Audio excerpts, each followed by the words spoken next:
April 1942.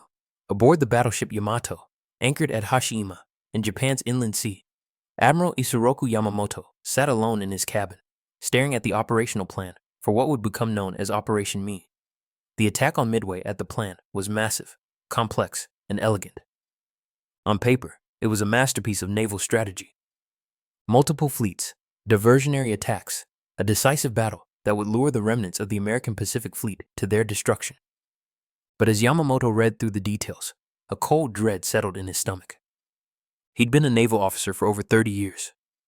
He'd planned operations, commanded fleets, studied strategy, and everything about this plan felt wrong. Too complex, too many moving parts, too many assumptions. And most troublingly, it was based on a premise that Yamamoto, unlike most of his colleagues, knew was dangerously false. That America was weak, demoralized, and incapable of fighting back effectively. Yamamoto knew better because unlike most Japanese officers, he'd actually lived in America. He'd studied at Harvard. He'd served as a naval attaché in Washington.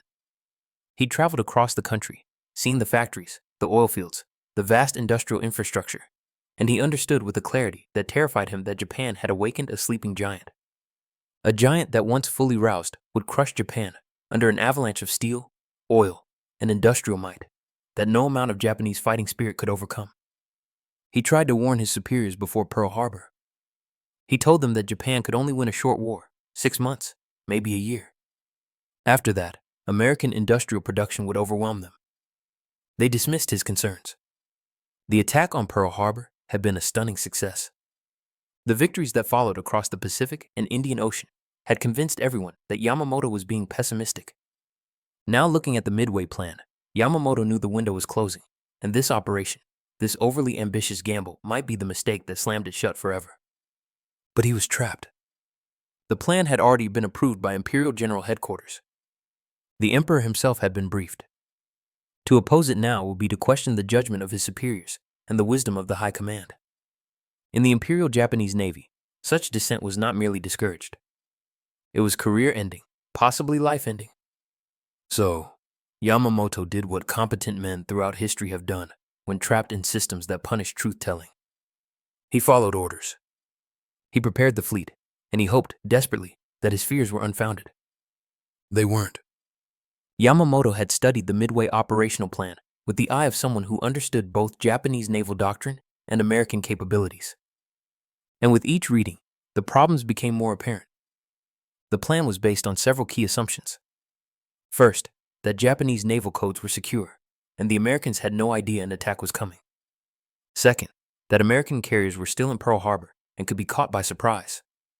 Third, that the diversionary attack on the Aleutians would draw American forces north. Fourth, that Midway's defenses could be quickly neutralized. And fifth, that when American ships did respond, they would be caught piecemeal and destroyed. Yamamoto had serious doubts about every single assumption. During a planning meeting with his staff, he'd raised concerns about the code security. What if the Americans have broken JN-25? What if they know we're coming? His chief of staff, Rear Admiral Matt Ugaki, had been dismissive. The code is unbreakable. Our cryptographers have assured us, and even if the Americans intercept some messages, they can't possibly decrypt them in time to matter. Yamamoto had pressed the issue. The Americans are not stupid. They have skilled code readers. We should assume our communications are compromised and plan accordingly. Ugi had grown impatient. Admiral, with respect, you're being overly cautious. We've achieved total surprise at every operation since Pearl Harbor. There's no reason to think this will be different. But Yamamoto knew there was a reason. The Doolittle raid the previous month, when American bombers had actually struck Tokyo itself, had been a devastating psychological blow. The bombers had launched from carriers that had somehow approached Japan undetected and then escaped. That suggested American intelligence and operational capability far better than Japanese planners were assuming. Yamamoto had also questioned the complexity of the plan. Multiple fleets spread across thousands of miles of ocean, all operating on precise timints without radio communication. The margin for error was razor thin. What if the timing is off? He'd asked. What if one element is delayed? The entire plan depends on perfect coordination. Again, his concerns had been waved away. Our sailors are the best in the world. They will execute the plan as designed. The most troubling assumption to Yamamoto was about American carrier locations. The plan assumed the carriers were in Pearl Harbor and would take days to reach Midway after the attack began. But what if they weren't? What if American intelligence had warned them? What if they were already at sea, waiting? We need better reconnaissance, Yamamoto had insisted. We need to know exactly where the American carriers are before we commit to the attack. But the reconnaissance plan was already flawed. A planned seaplane flight over Pearl Harbor to verify carrier locations had been canceled due to concerns about detection. A submarine picket line that was supposed to spot American ships leaving Pearl Harbor was positioned too late. The Americans had already sailed. Yamamoto could see the disaster taking shape, but he couldn't stop it. The plan had momentum. The fleet was being assembled. The die was cast. In a private moment with one of his most trusted officers, Yamamoto had been grimly honest. This operation troubles me. We're making too many assumptions about enemy weakness and our own invincibility. If even one of our assumptions is wrong, if the Americans are waiting for us, this could end very badly. But surely, Admiral, our carrier force is superior. The Kidai has never been defeated. Yamamoto had looked out at the assembled fleet, the most powerful naval force Japan had ever assembled. Never defeated, yes, but also never tested against an enemy who knows we're coming. Victory disease has infected our planning. We believe our own propaganda, and that's when mistakes happen. Before the operation launched, a series of war games were conducted aboard the Yamato. These exercises were meant to test the plan, identify weaknesses, and refine tactics. What actually happened was a preview of the disaster to come and a demonstration of how deeply victory disease had infected Japanese planning. Yamamoto observed the games with growing unease. The officer playing the American side, attempting to think like an American commander, made a bold move. He launched a surprise carrier strike on the Japanese fleet while it was recovering aircraft from the Midway attack. The umpires calculated the results. 2 Japanese carriers would be hit and put out of action, possibly sunk. The Japanese strike would be delayed or disrupted. The carefully choreographed plan would collapse into chaos. It was a stunning preview of exactly what would happen in the real battle, but Rear Admiral Ugaki, serving as chief umpire, simply overruled the results. Such an outcome is unrealistic, he declared. American morale is broken. They won't be that aggressive. The carriers are restored to operational status. Yamamoto had watched this intervention with dismay. The war game had just shown them precisely what could go wrong. And rather than address it, rather than adjust the plan, they'd simply erase the problem. He'd spoken up carefully. Perhaps we should consider what would happen if the American carriers do attack during our most vulnerable moment. How would we respond? Ugi had been firm. Admiral Yamamoto, the scenario is too unlikely to merit serious consideration. We're planning for realistic contingencies, not worst-case fantasies. But to Yamamoto, who understood American fighting spirit better than his colleagues, it wasn't a fantasy. It was exactly what an aggressive, well-informed American commander would do. Strike at the moment of maximum Japanese vulnerability when their decks were crowded with aircraft being refueled and rearmed. The war game had handed them the answer. They'd been shown their weakness, and they'd chosen to ignore it because acknowledging it would mean admitting the plan was flawed. And in the Imperial Japanese Navy of 1942, questioning an approved plan was tantamount to questioning the Emperor's divine will. Yamamoto left the war games with a sense of foreboding he couldn't shake. They were about to sail into battle based on a plan that had already been shown to be vulnerable, but whose vulnerabilities had been deliberately ignored. June 4th, 1942. Yamamoto stood on the bridge of the Yamato, the most powerful battleship ever built, 300 mm behind the carrier strike force. The main body of the combined fleet was arrayed around him. Battleships, cruisers, destroyers, overwhelming firepower. All of it useless because this wasn't going to be a battleship fight. It was a carrier battle, and Yamamoto's carriers were too far ahead for him to influence the action. This was another flaw in the plan. The fleet was dispersed over such vast distances that the different elements couldn't support each other. Yamamoto's battleships, which might have provided additional anti-aircraft defense for the carriers, were a full day sailing away. If something went wrong, he could do nothing but watch. The early reports had been positive. The strike on Midway had launched successfully. The base was being hit. Some American aircraft had counterattacked, but they'd been driven off without scoring a single hit. Everything seemed to be going according to plan. Then came the message that changed everything. Enemy force of 10 ships sighted. Yamamoto felt his blood run cold. The Americans were already here, not in Pearl Harbor, not days away. Here now, waiting. His worst fear had come true. The Americans had known. They'd broken the code. They'd set a trap. And the Kadai had sailed right into it. Minutes later, another message.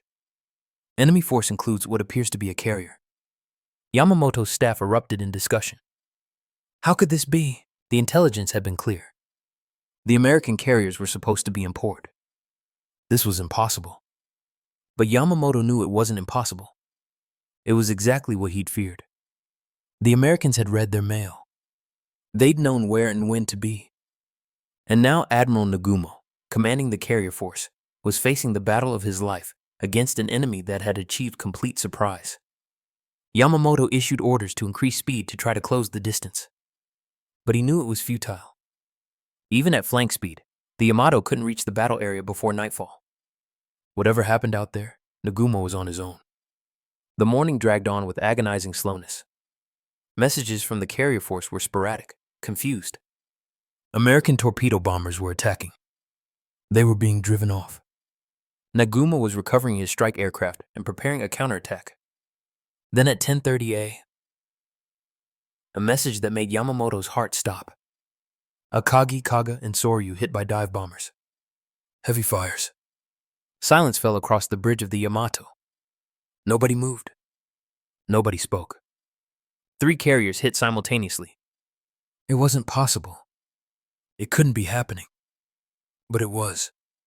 Within minutes, more details arrived. All 3 carriers were burning out of control.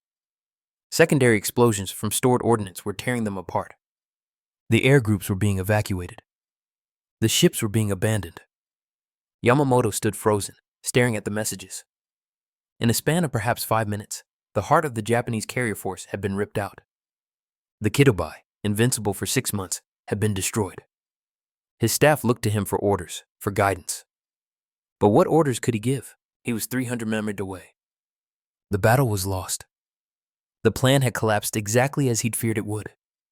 One of his officers, voice shaking, asked, "Admiral, should we proceed with the invasion? Perhaps the battleships can provide gunfire support." Yamamoto shook his head. Without carriers, without air cover, the invasion force would be slaughtered by American air power. The operation was over. More than over. It was a catastrophe. Order Admiral Nagumo to withdraw the remaining forces. Cancel the invasion. All units are to retire to the west. It was one of the hardest orders he'd ever given. An admission of total defeat. But there was no alternative. To continue would be to compound the disaster. As the reports continued to come in throughout the day, the scale of the defeat became clear. Not just 3 carriers, but 4. The Hiru, after launching a desperate counterattack, had also been hit and was sinking. Over 3,000 men were dead or dying. And with them, Japan's most experienced naval aviators, the irreplaceable core of Japanese naval air power. That night, alone in his cabin, Yamamoto faced the reality of what had happened. The plan he'd had doubts about, the operation he'd questioned, had failed exactly as he'd feared. And because he'd lacked the courage to oppose it more forcefully, because he'd valued his position over his convictions, thousands of men were dead, and Japan's strategic position was crippled. He thought back to his time in America, to the factories he'd toured, the oil fields, the shipyards. He'd tried to tell his colleagues that Japan couldn't win a long war against such industrial might. They'd dismissed him as too cautious, too impressed by American material power. But he'd been right. And Midway had just proven it. The Americans had lost 1 carrier, the Yorktown, but they had more coming, many more. SX-class carriers were already under construction, dozens of them. Japan had just lost 4 of its 6 fleet carriers. The remaining 2, Shokaku and Zuokaku, had been damaged in earlier battles and weren't present at Midway. Japan's carrier building program couldn't replace the lost ships for years. And even if they could, where would they find pilots to match the experienced veterans who'd just been lost? The arithmetic was brutal. America could afford losses. Japan could not. And the window for a Japanese victory, always narrow, had just slammed shut. In the days following Midway, Yamamoto faced another agonizing decision: how to report the disaster to Imperial General Headquarters and the Emperor. The full truth would be catastrophic to morale. It would validate all the warnings he'd given that had been dismissed. It would prove that American capability had been underestimated and Japanese invincibility was a myth. And most dangerously, it would raise questions about the entire war strategy. Yamamoto's staff urged him to minimize the losses in the official report. We can say we lost 2 carriers, not 4. We can emphasize the damage inflicted on the Americans. We can present it as a tactical setback, not a strategic disaster. Yamamoto knew this was wrong. He knew that hiding the truth would prevent the Navy from learning the right lessons, from making the necessary changes. But he also understood the political reality. To fully reveal the scale of the defeat would cause chaos in the high command, might even threaten the entire war effort. In the end, he compromised. The official report acknowledged the loss of all 4 carriers, but downplayed the loss of pilots and aircrew. It emphasized the damage to the Yorktown and suggested the Americans had suffered proportional losses. It was truth mixed with obfuscation, an honest assessment wrapped in face-saving language. But even this partial honesty was too much for some in the high command. The surviving officers from the battle were quarantined upon return to Japan. They were forbidden from discussing what had happened, even with family. The official propaganda proclaimed Midway as a great victory. The lost carriers were kept on the Navy's official roster for months, their status listed as ambiguous. This culture of denial meant the Navy never fully came to terms with what had gone wrong. The flaws in the plan, the overconfidence, the intelligence failures, none of it was properly examined, because to do so would require admitting the magnitude of the defeat. Yamamoto participated in this cover-up, and it haunted him. As a professional who valued truth and accurate assessment, he understood that they were repeating the same mistakes that had led to Midway in the first place, ignoring uncomfortable realities, dismissing evidence that contradicted their worldview. In private conversations with trusted officers, Yamamoto was blunt. We lost at Midway because we underestimated the Americans and overestimated ourselves. We assumed our codes were secure when they weren't. We assumed the Americans were weak when they weren't. We assumed we could fight a battle on our terms when we couldn't. Every assumption was wrong. Can we win this war? One young officer asked him directly. Yamamoto paused before answering. No, not as things stand. We won a short war in the first 6 months, but that window is closed. Now we're fighting the long war I warned about against an enemy with industrial capacity we can't match. Every ship they lose, they build 3 more. Every pilot we lose, we can't replace. The mathematics are against us. Then what do? Yamamoto had no good answer. We fight. We defend. We hope for a negotiated peace before we are completely overwhelmed. But hope is not a strategy. In the months after Midway, Yamamoto watched his predictions come true. With grim inevitability. The Americans launched their offensive at Guadalcanal in August 1942. What followed was a brutal, grinding campaign that lasted 6 months. Japan fought desperately to hold the island. The Navy committed cruisers, destroyers, and the remaining carriers to a series of naval battles around Guadalcanal. Some were Japanese victories. Most were American victories or costly draws. But the pattern was unmistakable. Every engagement depleted Japan's irreplaceable pool of experienced pilots and sailors. Meanwhile, American forces grew stronger. New ships arrived, new aircraft, fresh, well-trained pilots. The industrial advantage Yamamoto had warned about was becoming undeniable reality. At the Battle of Santa Cruz in October 1942, Japanese carrier aircraft severely damaged the USS Enterprise and sank the USS Hornet. On paper, it was a victory. But the Japanese lost 99 aircraft and their pilots. The Americans lost 81. And while American losses would be replaced within months, Japanese losses were permanent. Yamamoto called it a hollow victory. They were winning battles, but losing the war. The mathematics of attrition were inexorable. By early 1943, the strategic situation was clear. Japan had been forced onto the defensive. The initiative belonged to America, and American production was ramping up to levels that staggered even Yamamoto, who thought he understood their industrial capacity. Intelligence reports spoke of Essex-class carriers entering service at a rate of nearly 1 per month. Independence-class light carriers being converted from cruiser hulls in less than 2 years. thousands of aircraft rolling off assembly lines in places like Willow Run and Seattle. It was an industrial tsunami that Japan had no hope of matching. Yamamoto received reports on American aircraft production. In World War II, the United States had produced over 47,000 military aircraft. Japan had produced fewer than 9,000. The ratio was getting worse, not better. By 1943, American production would exceed 80,000 aircraft. Japanese production might reach 17,000 if they were lucky. The pilot training numbers were equally grim. American flight schools were graduating thousands of new aviators every month, each with hundreds of hours of training. Japanese training programs had been drastically shortened due to fuel shortages and the need to rush replacements to the front. New pilots were arriving at frontline units with minimal preparation, and their life expectancy was measured in weeks. Yamamoto had warned about exactly this scenario. A long war of attrition against an industrial power with virtually unlimited resources, and his warnings had been dismissed as defaced. Now the reality was undeniable, but it was too late to change course. April 18, 1943. Yamamoto was aboard a bomber, flying from Rabaul to inspect frontline forces in the Solomon Islands. It was a routine inspection tour, the kind of thing commanders did regularly to maintain morale and assess the tactical situation. But American couriers, the same ones who'd broken the JN-25 code before Midway, had intercepted and decrypted the flight plan. They knew exactly where Yamamoto would be. And when a flight of PD-8 Lightning fighters was dispatched to intercept him, they caught his plane exactly as scheduled, shot it down, and killed the admiral. Whether Yamamoto knew the end was coming, whether he suspected the Americans had read his mail one final time, is unknown. But there's a tragic irony in how he died. Killed by the same intelligence failure he'd warned about. The same American Costa Rican capability that had doomed the Midway operation had now claimed his life. With Yamamoto's death, Japan lost its most capable naval strategist and the one senior officer who truly understood the war's strategic reality. His successors were either true believers in inevitable Japanese victory or political officers unwilling to speak uncomfortable truths.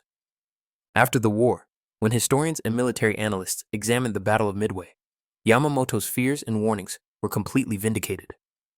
Every concern he'd raised had been legitimate. Every assumption he'd questioned had been wrong. The Americans had broken JN-25. They had known about the attack. They had been waiting. The plan had been too complex, and its execution had been compromised by rigid doctrine and poor tactical decisions. And the battle had been the turning point that doomed Japan's strategic position. American officers who interrogated surviving Japanese commanders were struck by a consistent theme. Many admitted that Yamamoto had been the only senior leader who truly understood American industrial capacity and the impossibility of winning a long war. One Japanese officer in his post-war debriefing said, "Admiral Yamamoto told us before the war that he could run wild for 6 months, but after that he had no confidence." Midway happened almost exactly 6 months after Pearl Harbor. He was right.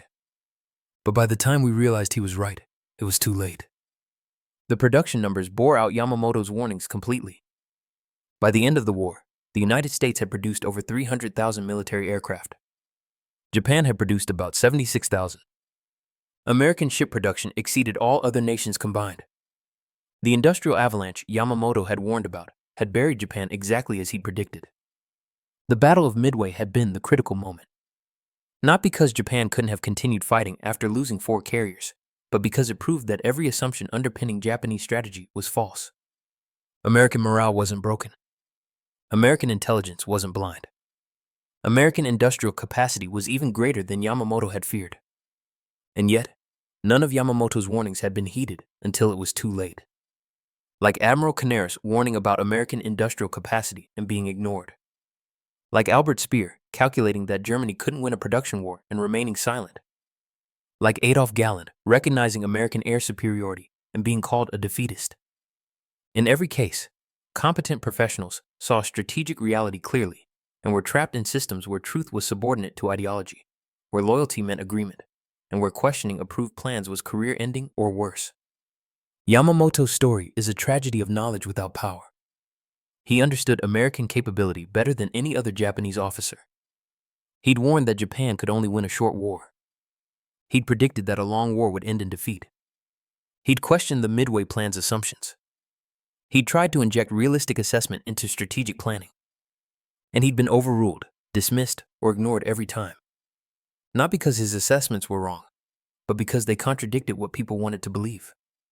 Victory disease, the conviction of inevitable Japanese superiority, was so deeply embedded in military culture that contradictory evidence was rejected automatically. The parallel to other stories of ignored expertise is striking. The Nazi engineer examining a P-47 and realizing Germany couldn't match American technology. The Wehrmacht general warning that the Ardennes offensive would fail for lack of fuel. The Luftwaffe commander recognizing that the Thunderbolt was superior to German fighters. In all these cases, the pattern is the same. Competent professionals provide accurate assessments. Those assessments are dismissed because they contradict ideology or doctrine. The predictions come true. Thousands die unnecessarily. And the people who were right receive no satisfaction from their vindication because they're either dead or watching their nations crumble. Yamamoto's final vindication was bitter. He'd been right about everything. The short war window, American industrial might, the Midway plan's flaws, the inevitable long war of attrition. But being right didn't save his men at Midway. It didn't prevent the war. It didn't lead to peace negotiations before total defeat. It just meant he had the agonizing experience of watching his every prediction come true while being powerless to prevent it. The lesson extends beyond World War II. When systems punish truth-telling and reward conformity, when ideology becomes more important than evidence, when loyalty means never questioning approved plans, catastrophic failure becomes inevitable. Midway wasn't lost in the 5 minutes of dive bomber attacks on June 4, 1942. It was lost in the months of planning when legitimate concerns were dismissed, when war games were rigged to produce favorable outcomes, when intelligence warnings were ignored. Yamamoto saw it all. He understood it, and he couldn't stop it. That's the real tragedy of Midway from the Japanese side. Not the loss of ships or the death of pilots, but the fact that it was all avoidable if anyone had been willing to listen to the one man who understood what they were really up against. In the end, reality doesn't negotiate. Mathematics doesn't care about fighting spirit. Industrial capacity trumps tactical brilliance. And the admiral who knew all of this, who tried to warn his nation, was silenced by the same cultural forces that ensured Japan's defeat. His wisdom was vindicated, but by then it was far too.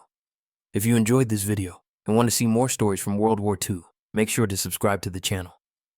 Your support helps us bring more forgotten battles, hidden histories, and untold soldier stories to life. And let me know your thoughts in the comments. What event or perspective would you like to see next? I read every comment.